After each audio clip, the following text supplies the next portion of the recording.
sözün yaxşı mənasında uşaq kimi danışırsınız indi. Nə naiv danışırsınız. Saf. Estağfurullah. Yəni sən məni düzgün başa düşdün. Bax, mən misal üçün допустим də övladımı vermişəm futbola. Düzdür? Mən deyəndə ki, pul pula görə deyir. Bir çox valideyn indi övladı, mən onlara çox gözəl başa düşürəm. Futbola yazdıranda Mbappe'nin valideynlərinə baxırlar. Bilmirəm, Yamal'ın valideynlərinə baxırlar. Neymar'ın valideynlərinə baxır ki, mən özüm həyatda допустим bir şey eləyə bilməmişəm. Oğlum futbolçu olsa milyarder olacağam. Yəni verirlər. İndi qaydaq əsas məsələyə demək istədiyim. Mən misal üçün övladımı vermişəm futbola. Gəlib məşqçi ilə söhbət eləmək istəyirəm.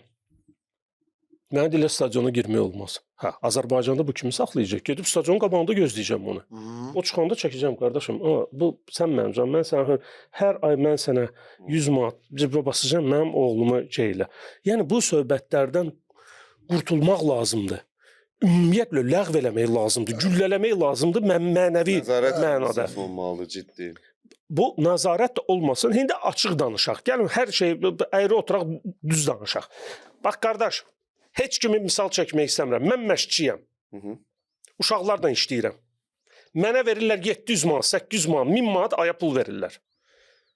Sənin övladın oynayır. Sən mənə gəlib deyirsən ki, qardaş, Allah mən sənin cibə 1000 manat basacağım hər ay. Acı reallıqdır, təəssüflər olsun. Mən məşqçiyəm, mənim ailəm var, mənim də uşaqlarım var. Biz neçə ay bundan qabaq o uşaq məşqçilərlə dəyərləri düzgün eləmək lazım. Yerkən demişik ki, onlar qəpik quruş alırlar. 500 manata, 600 manata, 700 manata, hətta 1000 manata uşaq məşqçi pul qazanmalı deyil. Onların ciddi qiyməti olmalıdır, dəyəri olmalıdır. Çünki söhbət uşaqlardan gedir. Onlar başqa cür deyim. Uşaqla məşq eləmək, böyüklə məşq eləmək deyil. Başqa cür deyim. 1000 manat alan məşqçi, bütün məşqçilərə hörmətim sonsuzdur, bütün məşqçilərə. Amma hal-hazırda sizin tərəfdəyəm mən. 1000 manat alan məşqçidən milyonluq futbolçu sən necə tələb eləyə bilərsən yetişdirsin? Vaxtı qutaracaq. Düz deyirəm, düz demirəm. O gəlir məşqinə, elə məşqçilər varlar. Gəlir məşqinə, baxır görür ki, çöldə 40 dərəcə isti var avqust ayında.